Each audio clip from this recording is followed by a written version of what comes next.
Hello everyone, welcome back to the channel. Today we're taking a look at a couple of Star Trek figures made by Mego, and these are Captain Kirk and Mr. Spock from The Wrath of Khan.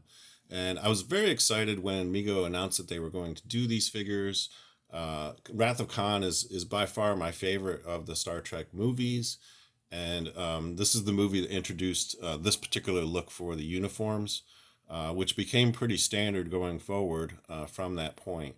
So very cool to have this uniform depicted in Mego form, and we also got brand new head sculpts on these. So, and we're going to do a side by side comparison with each of these to the original Mego figure that was released in 2018, and we'll see what the differences are. So we'll look at Kirk up close. As you can see, that brand new head sculpt, very cool, very detailed, and we'll bring in the original one to do a side by side comparison. As you can see, quite different, much more somber looking Captain Kirk, and a little bit older as he appears in that movie. Also, we get a screen accurate version of the phaser, so that's very cool. They did a brand new sculpt on that because the phaser does look different from the original phaser as done in the movie. And on the back of the package, we get some promotional art that was originally done as an illustration to promote the movie. So I think this was probably on one of the movie posters that you would see in the theater. So that's very cool. We also get the standard write-up on Marty Abrams, and then we get credit given to consultant, sculptor, and seamstress.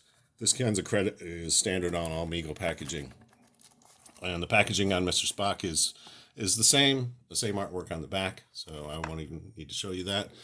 And the sculpt on Mr. Spock, very cool, sort of an older Mr. Spock. And again, we'll do the side by side with the original. And as you can see, they downsized those ears, so they weren't so ridiculously large. So that's very cool. And he also gets the Vulcan saluting hand, so that's very nice as well, because that does come into play in the movie in a very dramatic way. So, and the body design is identical to the originals. So as long as we have the loose Mr. Spock here, we can go over articulation real fast because it is identical to these. So at the head, he gets a spin. There is no side to side or front and back movement. At the shoulder, he can extend out. He also gets 360-degree movement. At the elbow, single joint. At the wrist, he bends back and forth like this and also pivots.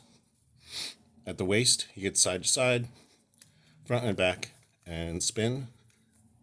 At the hip, he can kick out, he can kick forward, he can kick back. Single joint in the knee, and no articulation ankle. Standard Mego articulation on the Star Trek figures is pretty much the same for the male figures across the board. So they haven't really made any changes, including these. These are just like those originals. That's pretty much all I have for you today. I hope you enjoyed this video. If you did, please give it a thumbs up. Your support is much appreciated. And if you'd like to see more videos like this, please consider subscribing to the channel because I will be reviewing more Mego figures in the future.